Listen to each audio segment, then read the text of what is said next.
This program is brought to you by DJ's Goalpost Sports Bar and Grill.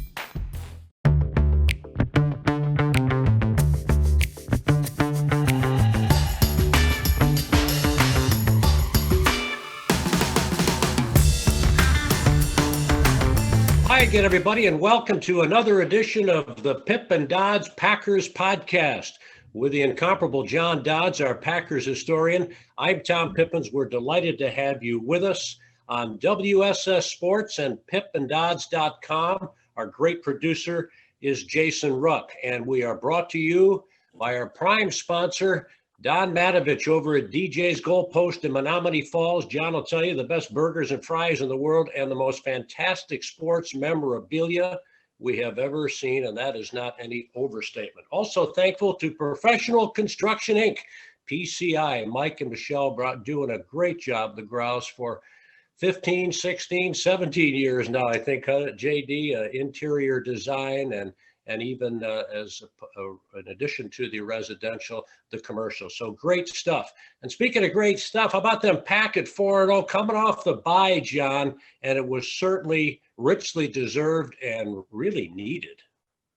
They really needed it. Their top players, two of their top five players, Devontae Adams and Kenny Clark, needed some rest. They've been nicked up, but every team has really been suffering from a lot of hamstring, groin injuries this year without any preseason, with kind of a funky camp due to COVID. So, the bye came early this year, and when you look at it, when the schedule first came out, you thought, well, there's going to be a bye early, which is possibly will raise some issues, but then 12 straight weeks of play, and based on what we've seen so far, they're probably going to get another bye in there somewhere where not necessarily the Packers get COVID, but possibly another team gets COVID. And I know there's an extra week between the NFC Championship game and the AFC Championship game and the Super Bowl. So there's a week that they could push the playoffs back. But I would be surprised if there's 12 straight weeks of play for Green Bay.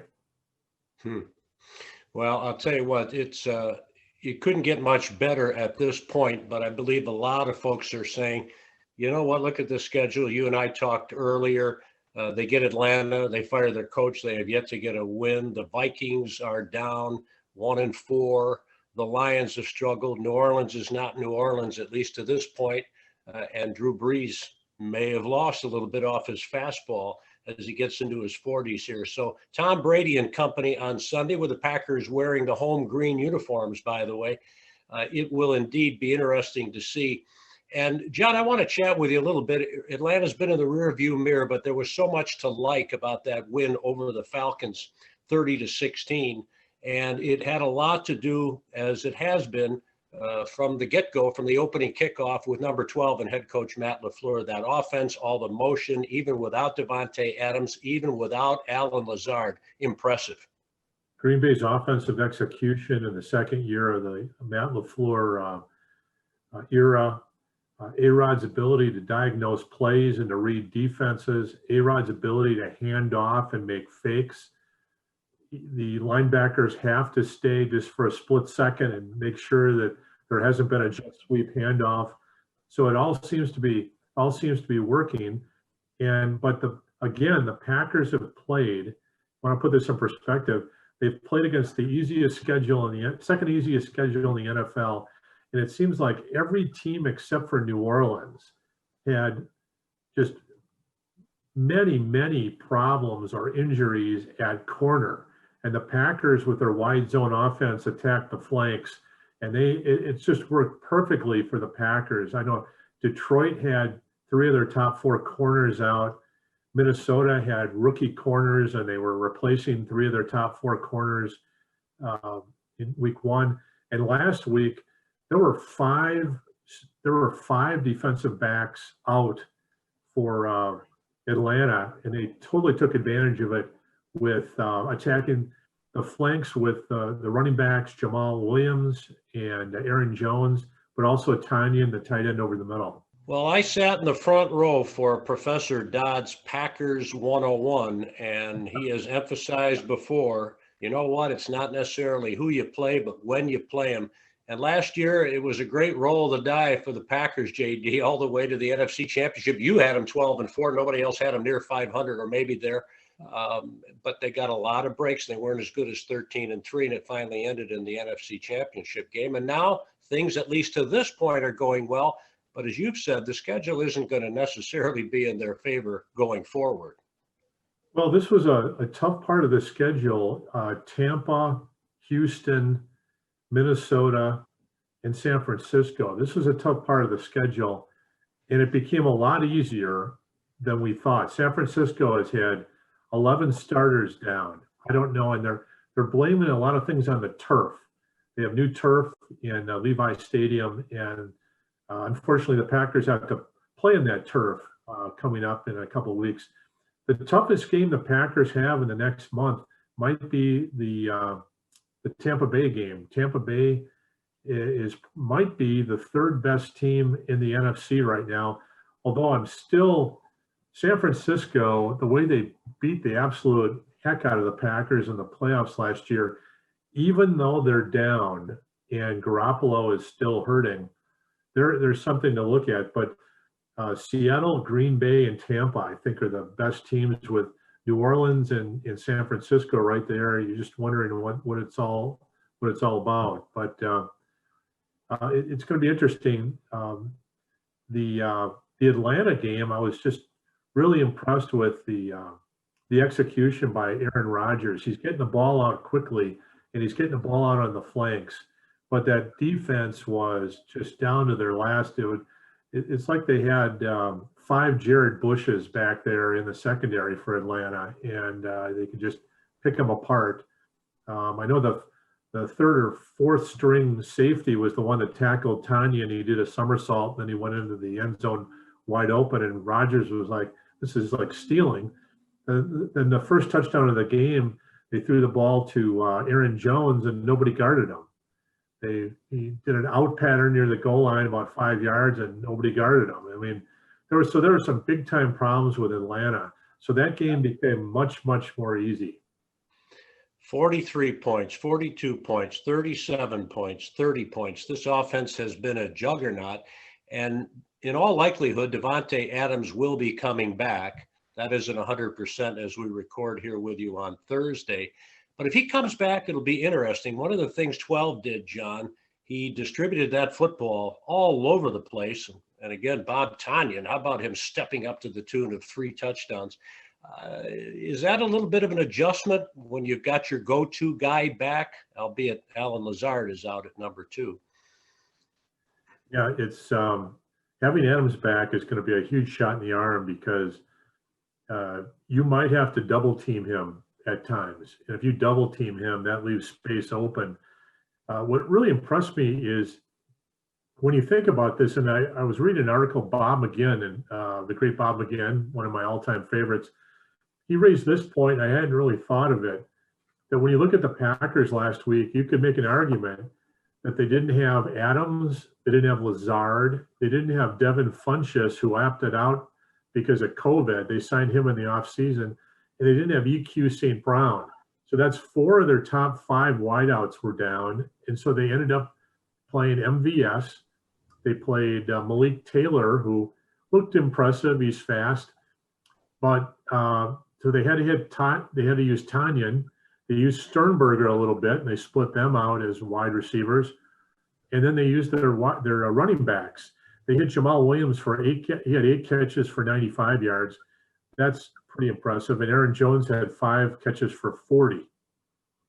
That's attacking the flanks, getting the ball out quick, and hopefully keeping Aaron Rodgers from getting his 36-year-old body pounded. Mm-hmm. Yeah, obviously, that's key. And as you said, he nicked up his knee. We talked a while back about that, so I'm sure the bye was helpful in that regard. The talk is that the Tampa Bay defense and the Packers, to some degree, mirror one another, except in the statistics, where the Buccaneers are up near the top and the Packers 29th, I think, coming in. They do some things well in the defensive backfield, giving up points in garbage time, but being solid that way. They still struggle, the green and gold. Mike Pettin's unit in covering the tight end. John, Kevin King did not practice on Wednesday, and he had that quad injury going out against the Falcons. Man alive, he's got to be a key. I know he's been your key going back to last year, one of the core players. When he's in there, good things happen. Tampa Bay has some pretty darn good receivers, don't they? They do. They're outstanding. They have Mike Evans, who came out in 2014, just like Davante Adams did. And he's a terrific wide receiver. And they threw him a pass earlier this year, and he jumped over the crossbar. So he caught it at about 11 feet tall. It was amazing how tall or how high he jumped. Now, he had a pretty bad ankle injury, and the Tampa Bay lost to the Bears a week ago Thursday, but they really had injuries to their wide receiver core. They were down. They had to have Evans play. So he hasn't practiced so far this week. It'll be an interesting thing to watch. But their tight ends are terrific. They lost their number one tight end to an Achilles injury, but they have this Cameron Brate, number 84, who's a very, very good tight end. And their running game, they have Ronald Jones and Shady McCoy and Leonard Fournette. So they have some big brawlers. In terms of the defense, I think their defense is definitely a step up above Green Bay's. They're much faster. Their middle linebackers, I know I heard Wayne Larrabee say this week that their middle linebackers are the best he's seen in the NFL in probably about 10 years. Their Levante David is one of them, and Devin White is the other. They're sideline to sideline guys, and they are extremely good against the rush. They're top 5 against the rush. But one of the big things that happened in that Bear game is they lost their 350-pound nose tackle, Vita V, to a broken ankle, and they kind of carted him off. And he was having a terrific year for them.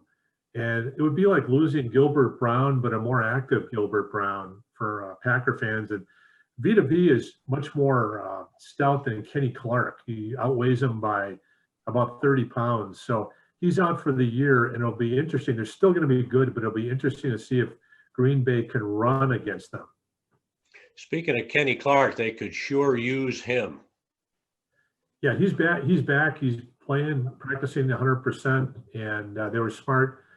They were smart and very judicious in how they held him out of the Falcon game, gave him that extra bye, along with Davante Adams.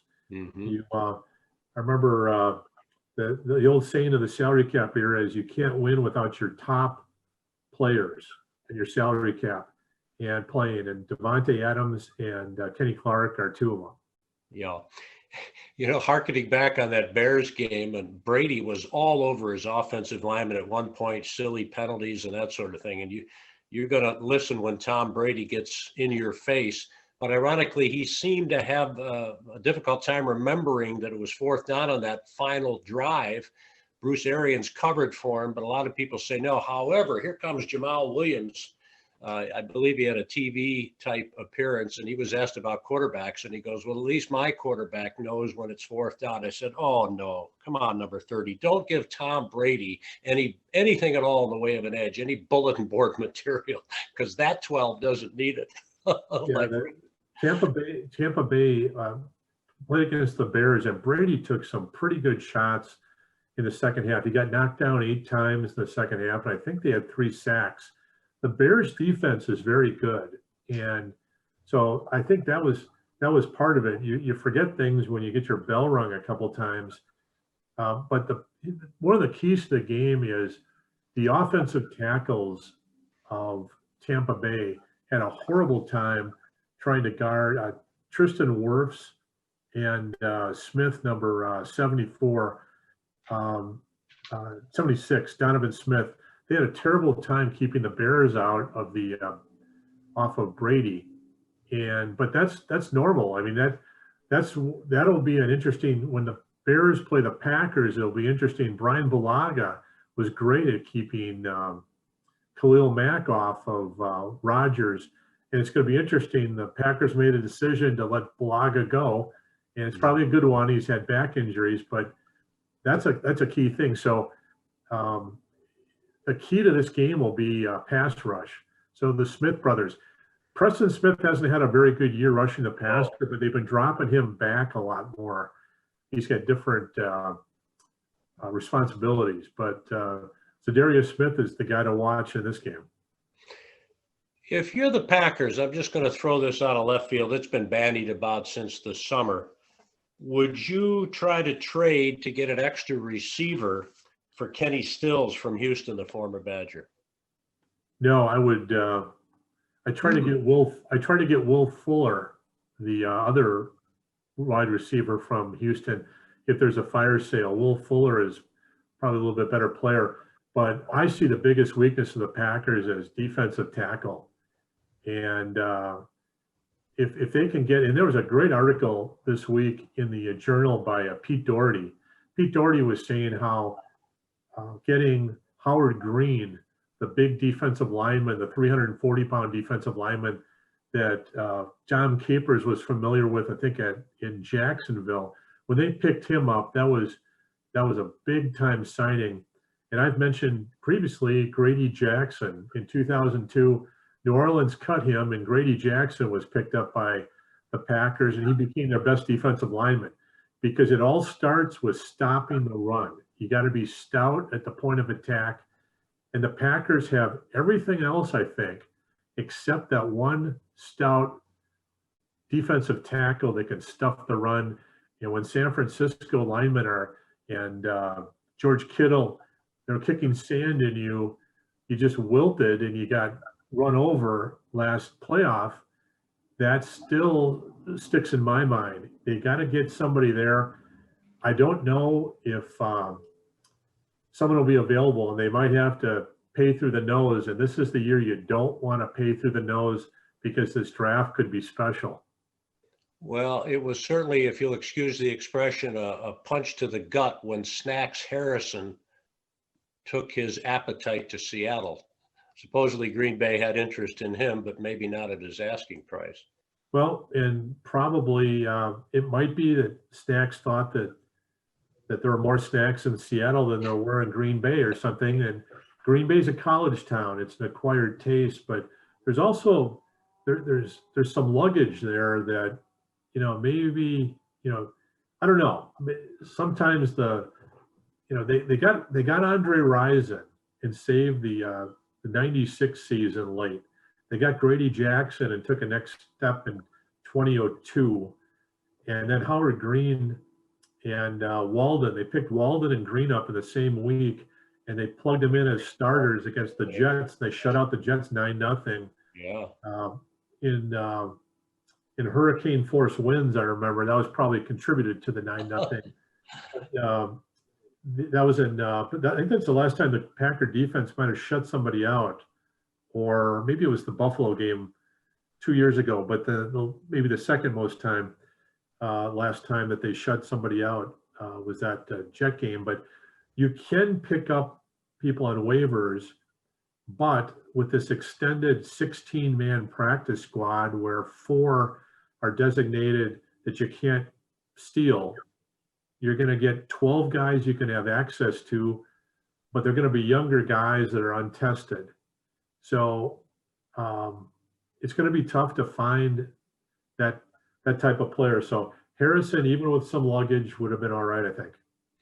It's good to see a jump in that first to second years. Mike McCarthy, now the Cowboys coach, of course, talked about it.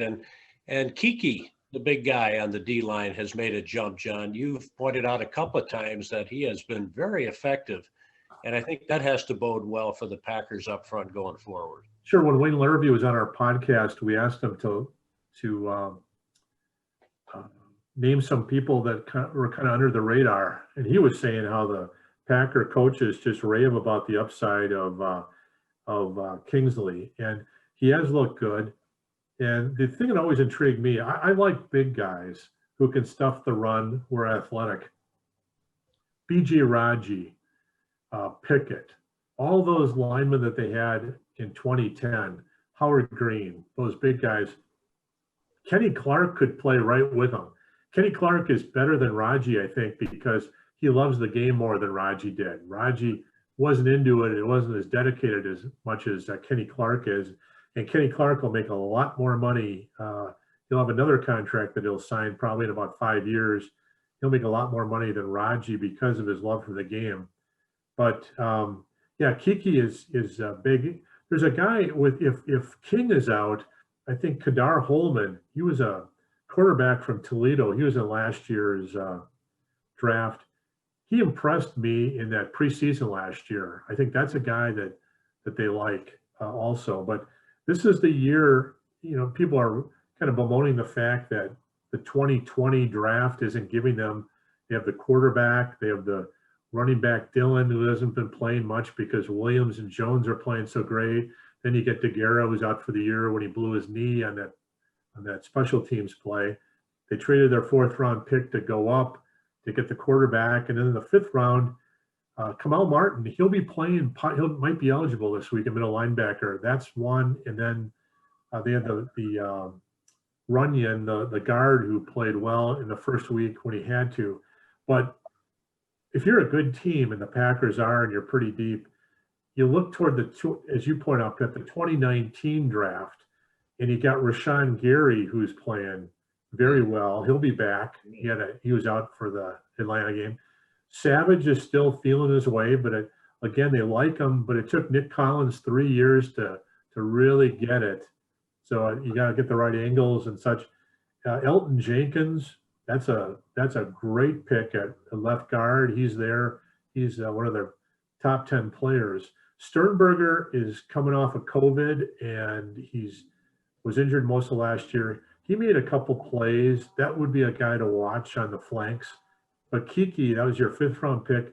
Kadar Holman, and then Ty Summers is your 7th pick. So this is really the year that the 2019 draft is coming to the fore.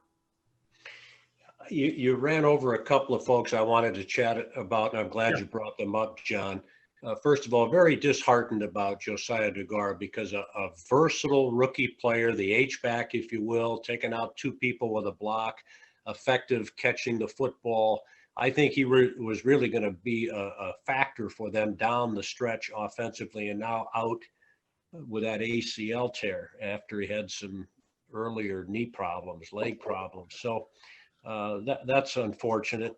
And as to A.J. Dillon, I understand Jamal Williams is playing well, but you get into colder weather, you've got this big, strong back who seems to be getting things from a mental perspective, talking about Dillon out of Boston College. And that small sample size, he's been good. I wonder if it's time to try to work him in a little bit. We have talked in the past on podcasts that Brian Gutekunst isn't necessarily rah-rah about playing rookies unless there's an exception, be it position or just the way they stand out from a physical perspective.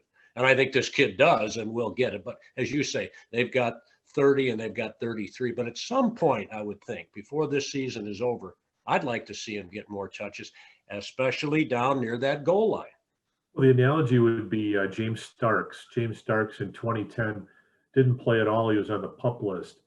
And then they activated him around Thanksgiving, and he gave him fresh legs for the next 2 months. There's about 8 weeks in the playoffs. He's running really hard and did a real nice job. That would probably be the role model or the model for Dillon. I just don't think you can. Jamal Williams and Aaron Jones are playing so well, and you don't know if they're going to sign one of them or none of them for next year. I think you run those guys, and the big thing is they both pick up the blitz. And with Tampa Bay's fast linebackers, you got to have an experienced guy that picks up the blitz. And there's no question, I'm sure Dillon will be able to light somebody up picking up the blitz in pass pro, but you don't want to risk your quarterback. And if you know Dillon's in the game, you know they're going to run. So up the middle, and they have enough trouble doing that anyway. I would wait till he's assignment sure, and I would use him maybe in a month, maybe December. But I'm running those. That Jamal Williams has been so impressive as a kind of a multi-tool back I play him. Well, that's why you're the head coach of this podcast, and I'm just the because I want him in there. He's John Dodds, our Packers historian. I'm Tom Pippins, and we have the Pip and Dodds Packers podcast with you. Thanks to our good friend, our producer, Jason Ruck at WSS Sports. When we're not in COVID, we have a fabulous studio. We try to social distance, and actually during games, we're doing Facebook there, and you can get us at WSS.com. You can also get us at pippandodds.com. We'll be there this Sunday afternoon, just watching the game together, again, socially distant, and welcoming your questions at either one of those sources. We're brought to you by our good friend Don over at DJ's Goalpost in Menominee Falls. We call him the Serb Stallion, Don Matovich. A fantastic place, great food and sports memorabilia like I have never seen before around the country. Also by Professional Construction, Inc., Mike and Michelle Grau, 16 years and growing, both residential and commercial work, and they do it the very best. They also, like Don, very involved in the community, and that's why we appreciate the opportunity. JD, any more comments you'd like to make before we kind of get across the goal line on this particular podcast? Sure. The most impressive aspect of this year's team, I think, is that if you're trying to scout them, in week one, they won against Minnesota with Davante Adams catching 14 passes. So Detroit puts the screws to Davante Adams, and Aaron Jones runs for 3 touchdowns and 160 total yards from scrimmage. So Davante Adams is out for New Orleans, so New Orleans tries to really put the screws to Aaron Jones, and Lazard has a monster game down in New Orleans. And then Davante Adams is out, and Atlanta, you got Tanyan. Against Atlanta, you have Tanyan then going up the middle, and Jamal Williams outside for 6 catches for 96 yards, 7 catches, or whatever it was. So they're winning differently each time. And it's kind of a scouting nightmare where you have a very efficient quarterback, because Nick Foles of the Bears, you watched him, and he was successful against Tampa Bay, but you just look and think Aaron Rodgers is so much more efficient with the ball and with the passing that's got to really, you got to really wonder what Tampa is going to try to do there. That said, Tampa is the best team Green Bay's faced, and if I had to make a prediction, I'm going to say that that Tampa gets their weapons back, and Tampa Bay 32, Green Bay 30. Took the words right out of my mouth. It should be a real good game, and you would think, again, a chance to be high scoring. That Bucs defense will make it more difficult for Rodgers and his mates. So we'll see how it all plays out. I think coming off that loss too, and with the injuries, as you say, they're going to be motivated and back home for what it's worth. We'll see if the Pack can stretch it out to 5-0. Regardless, it's been a fantastic start, and they're sitting pretty in the division, aren't they? Without a lot of competition to this point, except ironically the Bears, who you would think at some point, with a lack of a really good quarterback, are going to make their usual fate. They have that good defense, so you can have you can cover up for that quarterback with the pass rush, and that's why they got to Brady. If the Packers can get to Brady, abusing those offensive tackles, then Green Bay has a chance. Great to be with you, buddy. Any final thoughts? Want to make sure we get it all out. You're like an encyclopedia. Well, the Packers have played the second easiest schedule to Pittsburgh's, and this is definitely the toughest game. If they can get past Tampa with a win, now you're talking that you could really, you're talking a 13-3 possibility. It's interesting. I am 11-5. But I had a loss at New Orleans, so I am at 12-4 now. This Tampa thing would be a real big one. I'm in accord with you, again, as we talk in preparation for this and just shooting the breeze about Packers, like all of you, everybody. John pointing out, probably this team is better than the one last year, although the record may not show it. We shall see. Wouldn't it be great if they can get the win over Brady and the Buccaneers? For John Dodds, I'm Tom Pippins, the Pip and Dodds Packers podcast. Again, we will look forward to your company on Facebook at WSS Sports, pippandodds.com. Please keep your questions coming in. We'll read them over the air. We'll make it interactive from our marvelous studios. at the home of our producer, Jason Ruck. So for those good men, I'm Tom Pippins. Thanks, everybody. God bless your weekend, and go Pack.